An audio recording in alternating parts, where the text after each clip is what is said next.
नमस्कार दोस्तों। आजकल बहुत सी जगह चारों तरफ मैं कहूँगा युद्ध जैसे हालात और जियोपॉलिटिकल टेंशंस चल रही हैं। सोचा कि आज अब के साथ एक किसी टॉपिक पे एक वीडियो बनाया जाए। इस वॉर लाइक सिचुएशंस में मार्केट का बिहेव कैसे होता है और इन्वेस्टर्स को क्या करना चाहिए। बहुत से इन्वेस्टर के मन में सवाल है, जंग हो रही है, युद्ध हो रहा है, कहीं वर्ल्ड वॉर ना हो जाए, क्या करें, सारा माल बेच दें, मार्केट क्रैश तो नहीं हो जाएगा, क्या हमें और इन्वेस्टमेंट करनी चाहिए, क्या जो चल रही है वो रोक दें। ऐसे ढेरों सवाल इन्वेस्टर्स के मन में आजकल चलने लाजमी है। इट्स नेचुरल कि जब ऐसी सिचुएशंस चारों ओर बॉम्बिंग हो रही होती है तो it's very tough to decide what to do. So 4-5 points में I will try to discuss with you and try to understand that क्या हो सकता है और क्या होता है वॉर में। सबसे पहले हमें ऐसी सिचुएशंस में बिल्कुल भी पैनिक नहीं करना चाहिए, राइट। पैनिक करने से सिर्फ और सिर्फ हमारा लॉस ही होता है। तो एक ये कोट भी है कि in market crash wealth doesn't destroy, actually it transverse.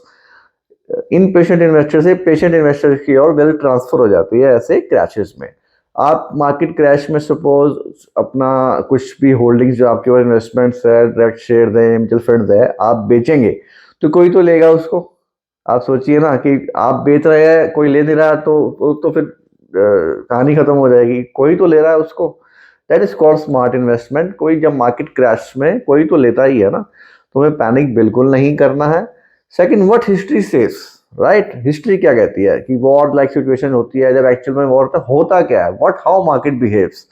So mostly cases में शुरुआत के कुछ दिनों के बाद market get settle and move further, and in next 6 to 12 months history says that market recovers all and even go higher.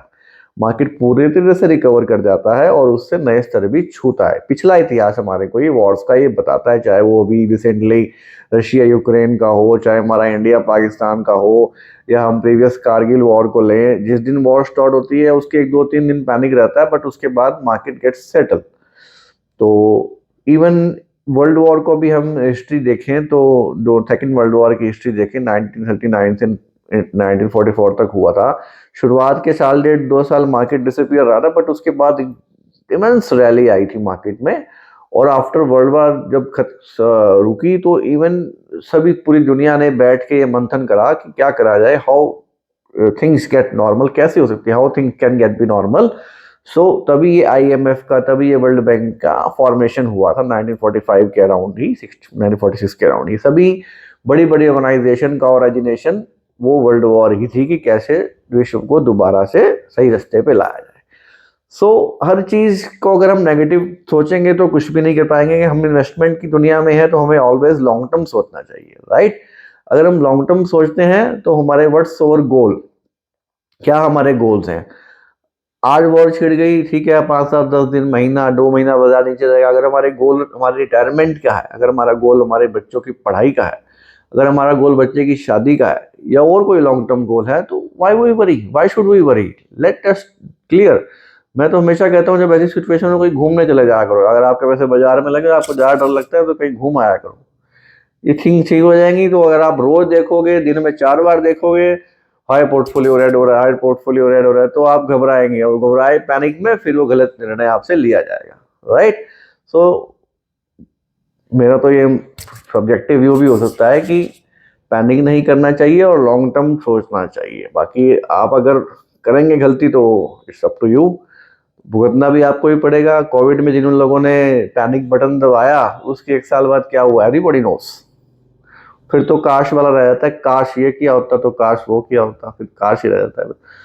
Portfolio allocation, asset allocation हमारी ऐसी होनी चाहिए कि उसमें हम सारे एक बास्केट में ना हो। उससे क्या हुआ कि आप घबराएंगे नहीं। अगर आपने 100 के 100 रुपया बाजार में लगा दिया तो फिर नेचुरली सी बात है, कोई भी होगा, जब 30-35% पोर्टफोलियो डाउन आता है तो घबराहट होती है। बट यही अगर आप सब जगह बांट के लगाएंगे, अपने एसेट एलोकेट करके लगाएंगे, equity, debt, gold, real estate, सब जगह, so you will behave normal. ठीक है, लेट अस गेट सेटल, ठीक है। तो मैंने कहा पैनिक नहीं करना, लॉन्ग टर्म सोचना है, पोर्टफोलियो की एलोकेशन ठीक रखनी है, एंड मोस्ट इंपॉर्टेंट हमें अपने गोल्स पे स्टिक रहना है, राइट। कि हमारा गोल, मैंने पहले भी डिस्कस करा है कि गोल अगर आपके मन में होगा ना कि ये मेरा गोल दूर है, तो फिर कोई प्रॉब्लम ही नहीं है। गोल्स रिटायरमेंट का है, 20 साल बाद आना है, जंग अभी वॉर हुई है, महीने 2 महीने में खत्म हो जाएगी, डजंट प्रॉब्लम। अभी आप देख ही रहे हैं इंडिया की जो सिचुएशन चल रही है, हमारा तो, हम तो इन्वॉल्व ही नहीं है, अगर इंडिया की तो वॉर हुई नहीं है, हमें तो सिर्फ एक चीज से फर्क पड़ता है, क्रूड ऑयल, कच्चे तेल से। कच्चा तेल का दाम एकदम बढ़ जाता है तो हमारे को प्रॉब्लम हो जाती है, we are dependent, we are importers, यही सबसे बड़ी प्रॉब्लम है। और इस पे हम बहुत बेहतरीन तरीके से काम भी कर रहे हैं एनर्जी पे। आने वाले टाइम में आप देखेंगे 10 सालों में हमारी डिपेंडेंसी क्रूड पे बहुत कम हो जाएगी। We are move forward to hydrogen etcetera. So ये चीज़ें अभी देखिए, हमारी डिप्लोमेसी अब हमें रशिया से भी अब तो अलाउ हो गया है। सो ये चीज़ें चलती रहती हैं, 2-4 दिन की डस्ट होती है, लेट इस गेट सेटल। और अब तो 18 महीने हो गए हैं वैसे भी बाजार में, जो एक रेंज बाउंड है। और ये भी इतिहास कहता है कि जब जितना बाजार रेंज में बिताता है तो उससे अगला पड़ाव उतना ही अच्छा होना चाहिए। So everything is in our favour. So conclusion, आप घबराए नहीं, पैनिक नहीं करें, लॉन्ग टर्म से रहें, एसेट एलोकेशन प्रॉपर रखें। सो ये पल भी गुजर जाएगा, तो चलता रहता है। Thank you very much. आज का वीडियो इसी से था, सिर्फ एक फॉर इट्स, एंड हमेशा की तरह this video is for education purpose. Mutual fund investment the subject market is, read scheme related document carefully before investing. Thank you very much, take care.